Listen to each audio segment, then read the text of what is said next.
Third chapter ICT decimal two binary.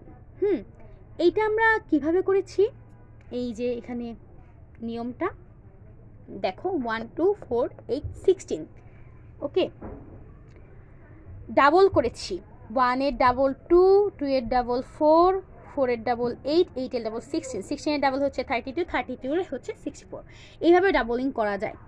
তারপর এখানে আমি দুইটা বাইনারি হিসাব আছে, ডেসিমাল টু বাইনারি হিসাব। এটা দেখো কিভাবে 6 থেকে আমরা এটা করলাম, কিভাবে দেখো এখানে 6 হচ্ছে 4 আর 6 এর যোগফল, তাহলে আমরা 4 এর নিচে 1, এটা নিচে 1, বাকি সবগুলো 0, 1 1 0। তারপর 16 এরটা হচ্ছে দেখো এখানে ডাবলিং, 16 এ যোগ করার দরকার নেই, এখানে 16 আছে 1, তাহলে সবগুলা আর তো দরকার নেই, 16 তো কমপ্লিট, তো 1 0 0 0 এভাবে করলে হবে। So the answer will be 1 0 0 0 0।